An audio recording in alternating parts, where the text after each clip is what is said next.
The docking bay of Kethris Station pulsed with movement crates, sliding on grav pads, engines cooling, crews shouting in half a dozen languages. Liam Drake wiped his hands on his work vest, ready to finish his last shift of the day. Then, a shadow blocked the light above him. A Vorsky warrior loomed, armor plates shifting, fangs exposed in a posture that made nearby species scatter. "You insulted my honor," the warrior growled. Liam blinked, exhausted and unimpressed. "Did I?" The alien stepped closer. "Stand down or suffer." Liam sighed a quiet, annoyed exhale. "Try it." The entire docking bay went silent. Not the kind of silence that followed a lull in engine noise or a paused conversation. This one hit like a vacuum. A loading droid froze mid-pivot. The flickering panels above stopped displaying updates, unsure whether to continue their cycle. Liam could feel the weight of dozens of eyes, ocular, photoreceptive, and otherwise locked on him. The Vorsky's nostrils flared, his jaw tightened. No one moved. A Skeller tech near a grav coupler whispered, "He said what?"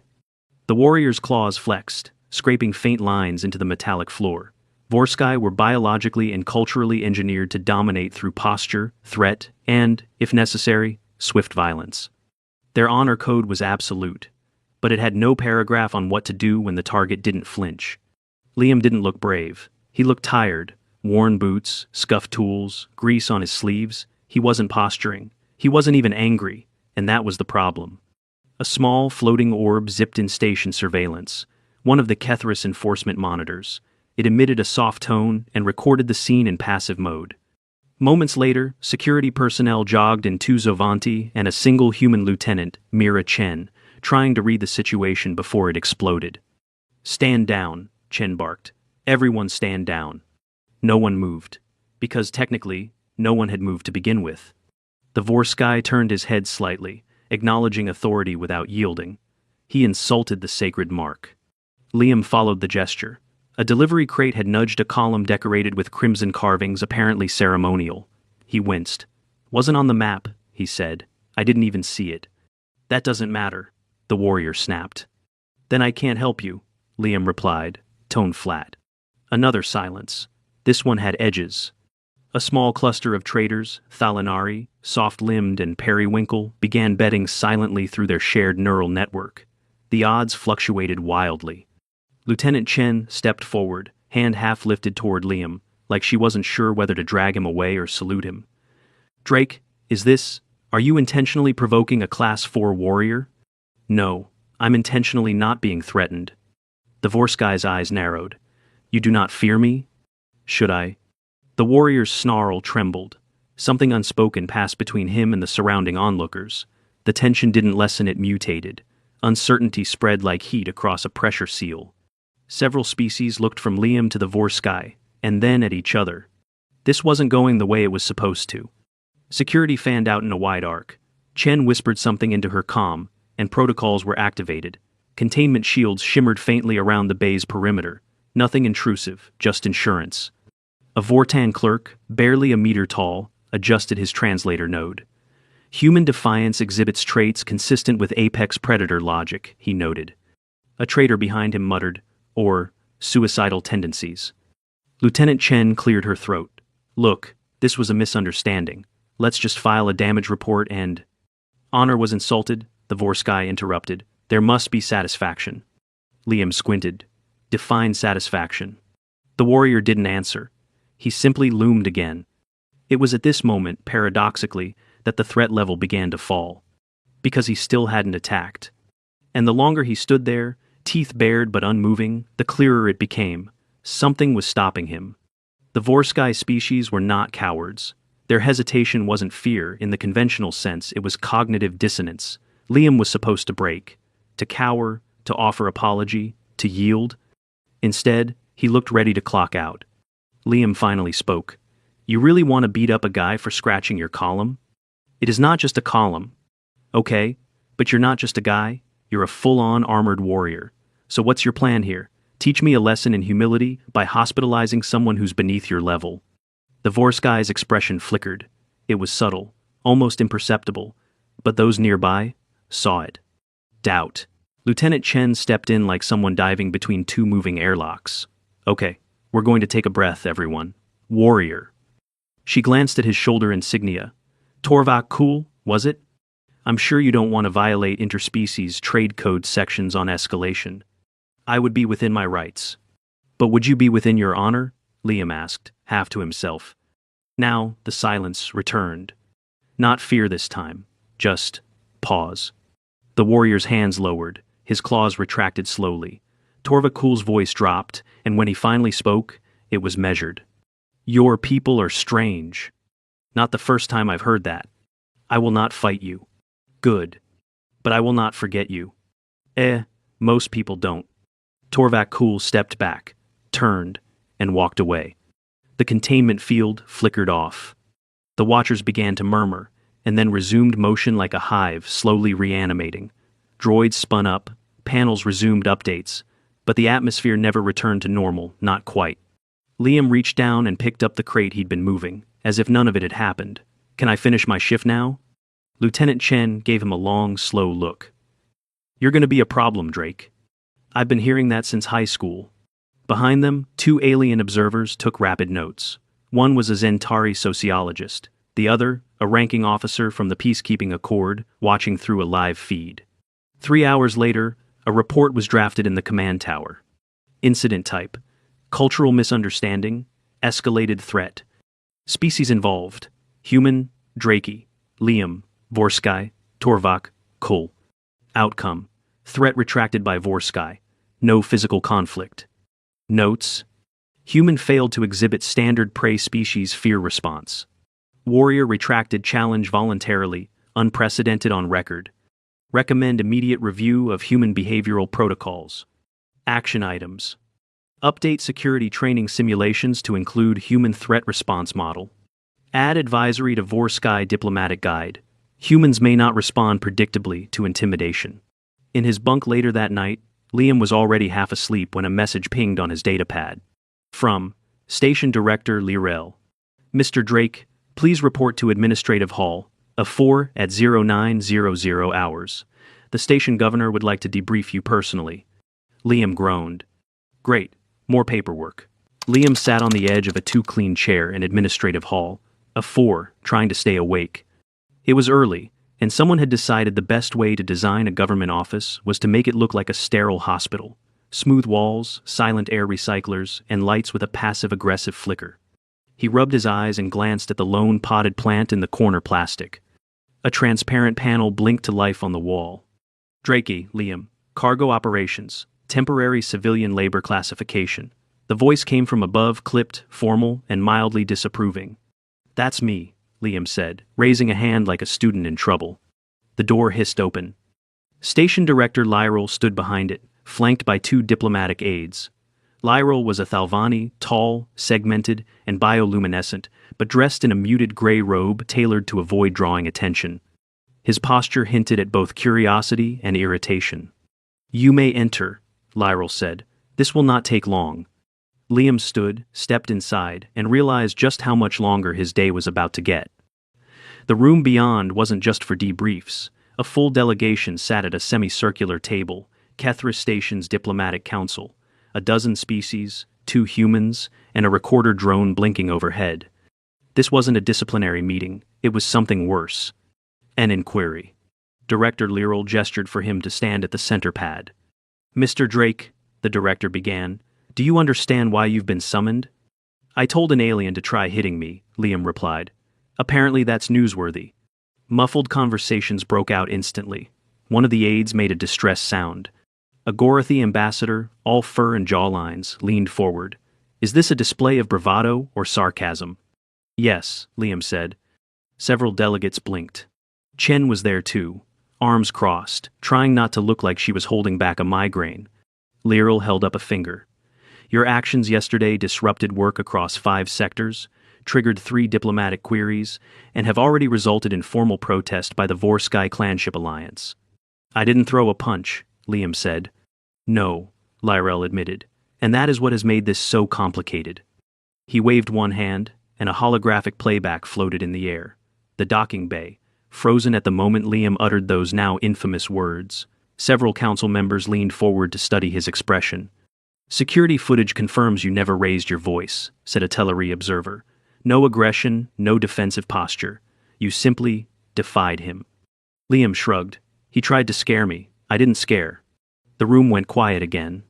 A human diplomat finally spoke. She looked like she'd spent the night rewriting policy.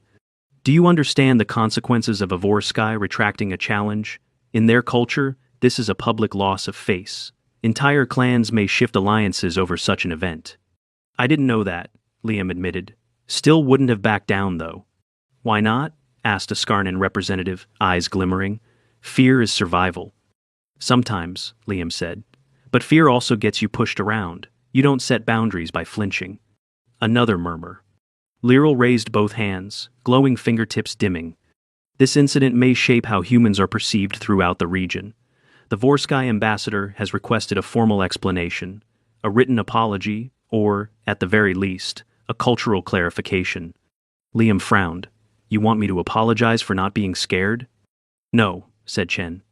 They want to know if that kind of defiance is common among humans. Liam rubbed the back of his neck. Define common. We don't all react the same way.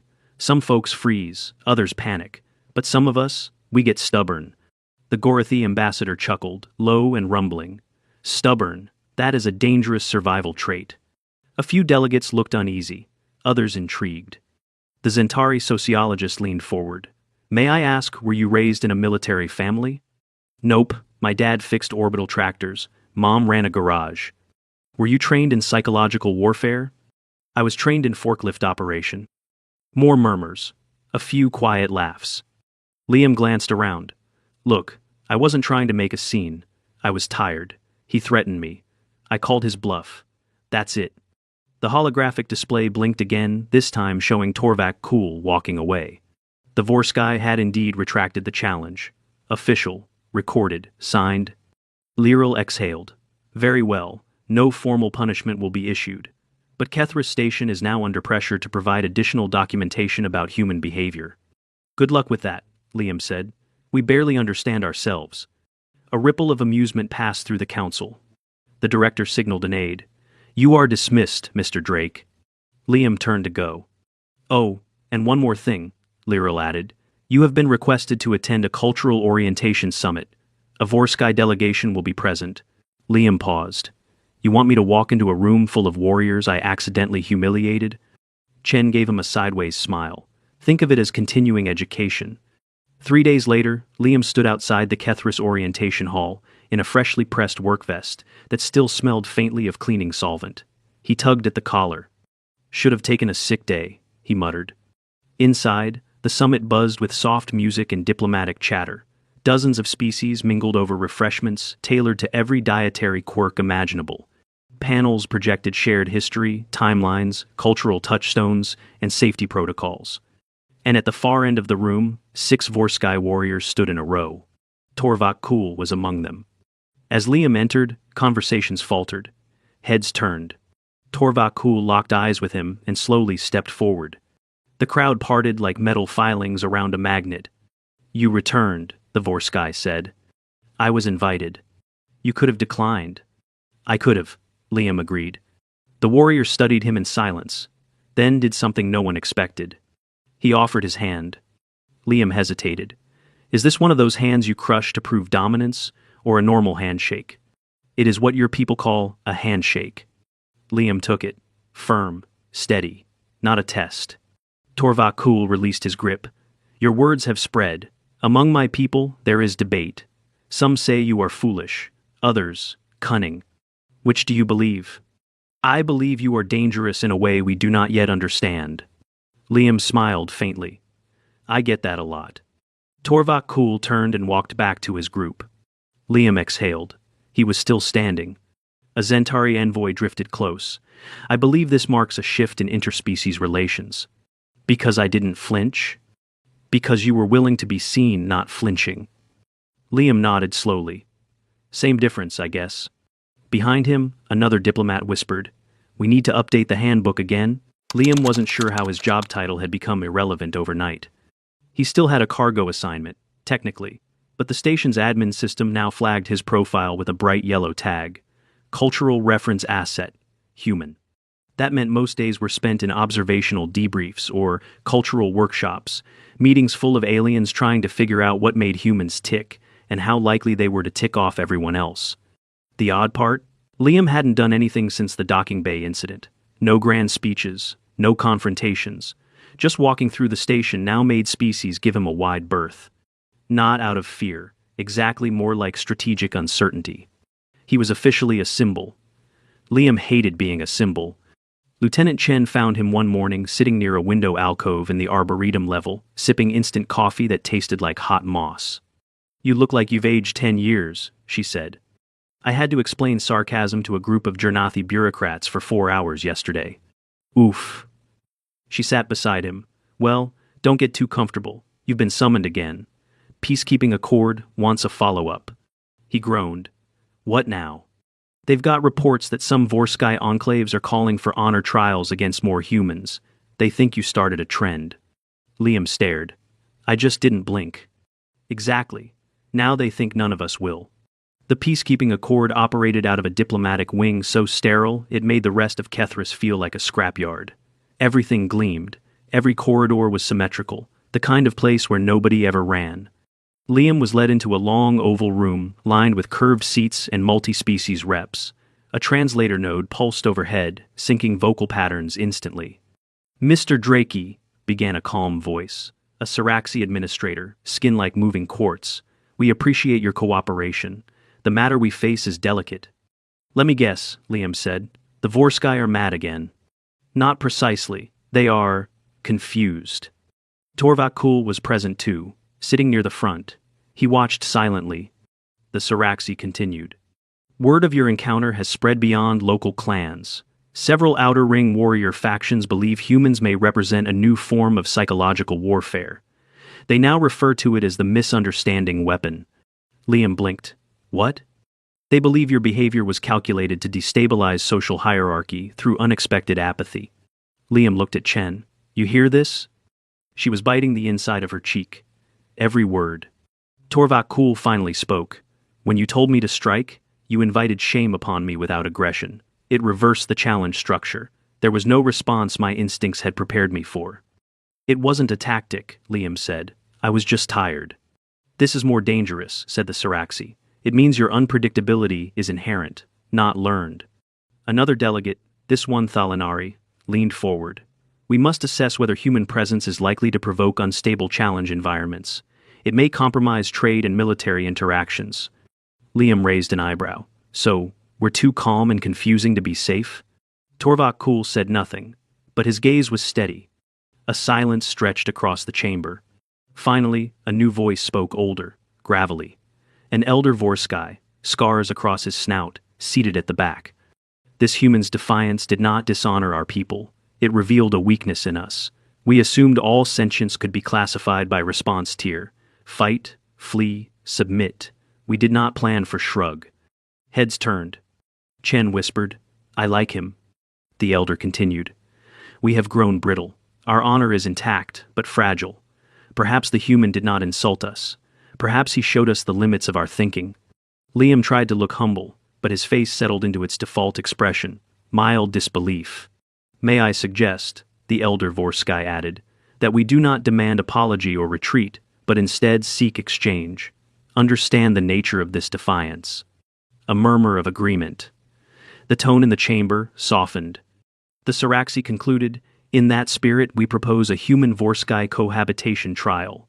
Mutual work assignments, daily observation. You, Mr. Drake, will serve as cultural liaison." "Wait," Liam said. "Live with them?" "Work alongside them. Eat with them. Train, if permitted." "Train," he echoed. Torvak Kul stood. "You will not be harmed." That's oddly specific reassurance. The old warrior gave what might have been a smile. "It is your turn to be observed." 2 days later, Liam found himself moving into a shared suite near the Vorsky barracks. It smelled like heated metal and victory. The furniture was minimal, 1-bed platform, 1 basin, 1 sparring circle. "Where's the coffee machine?" he asked. Torvak Kul stared blankly. "What is coffee?" "We're gonna need to fix that." Their first interactions were civil but awkward. Vorsky routines ran like rituals, intense, loud, and extremely linear. Morning began with protein intake, followed by sparring, followed by meditation through shouting. Liam tried to follow along, sort of. He didn't win any matches, but he refused to yield easily. Every time he stood back up, Torvak Kul looked slightly more confused and impressed. By the third day, other Vorskai began watching him, not challenging, just watching. By the fifth, they started asking questions. Why do humans not mark hierarchy openly? We fake modesty. It's a power game. Why do you sleep so much? Because we hate mornings. Why do your eyes show pain before your mouth admits it? Wow, okay, you're paying attention. Word of the trial spread. Delegations visited. A few humans joined later, ambassadors, volunteers, but Liam remained the original. A walking paradox. One morning, after a silent breakfast, a new habit adopted by half the barracks in his honor, Torvak Kul sat beside him. Your methods, he said, are without method. Exactly. This unsettles me. Liam grinned. Perfect. Now we're bonding. Liam was asleep when the riot broke out. A station-wide alert buzzed through every hall of Kethris. Containment breach in docking sector 12. Non-lethal combat reported. Species involved: Vorskai, Talmeri, unidentified human. He sat bolt upright in his bunk, groggy and annoyed. Why is it always docking bays? Torvak Kul barged into the room a second later, armor half on, jaw clenched. They are invoking blood echo protocols, he growled. Those are words I don't like waking up to, Liam muttered, pulling on his vest. Within minutes, they were sprinting through the main corridor, passing confused maintenance drones and a worried-looking vending machine operator. According to updates on Torvak Kul's datapad, a Vorskai had drawn a weapon in response to a verbal slight from a human traitor. The Talmeri, opportunistic by nature, had joined in, escalating everything. Station security was overwhelmed. When Liam and Torvak Kul reached the bay, the scene was chaos. Two Vorskais stood squared off with a tall human in a jacket that read, Magna Freight Union. The man was bleeding from the lip, but standing firm. One of the Vorskai, younger, armor shimmering with fresh clan markings, hissed through his teeth. You mock me again, and I will render your speech useless. I said your crate was in the wrong bay, buddy, the freighter shot back. That's not an insult, that's inventory control. Liam stepped between them before it spiraled further. Hey, we doing this again? The Vorskai turned, blinking. You. Liam gestured with both hands. Yes, me, local champion of accidental disrespect. The warrior hesitated not because he feared Liam's strength, but because he'd heard about him. Word had traveled. This was the human who didn't flinch. I demand reparation, the Vorskai insisted. Nope, Liam said. You can demand conversation. That's the only reparation available right now. More murmurs. A few Talmeri laughed sharp, clicking sounds of amusement. Torvak Kul stepped beside Liam. Your conduct reflects on all of us, he said to the young warrior. Will you elevate yourself through discipline or flail like a hatchling denied a bone? The young Vorskai bristled. No, Torvak Kul snapped. You dishonor me by imitating only my posture, not my purpose. That landed. The fight evaporated not with cheers, but with deep silence. The younger warrior looked away and stepped back. Security arrived seconds later, a little too late to matter. The human freighter gave Liam a nod. Didn't think you were real. Most people don't, Liam said. The aftermath moved faster than the incident. Within hours, the Vorskai Council demanded an emergency summit. The human delegation followed suit. For the first time, both sides agreed to speak without preconditions, largely because neither wanted more incidents like this to become the norm. Liam was invited again, not as a participant, but as a case study. He sat near the back with Chen, sipping recycled tea and watching the drama unfold. This is your fault, she whispered. I literally stopped the fight. Exactly. The summit began with formalities, speeches, appeals to honor, pleas for perspective. Then, during the open floor session, a Vorskai speaker turned directly to Liam. We have studied your recordings, she said, and we ask now, is it true that your calm was not from strength? Liam stood. Nope, it was from irritation. Gasps, blinking eyes, mild scandal. You did not fear us? I was too tired to be afraid. And if you were rested? Still not great at fear, sorry. Laughter this time, genuine. Torvak Kul stood next. Let us not mistake the lesson. The human did not resist violence. He denied its usefulness.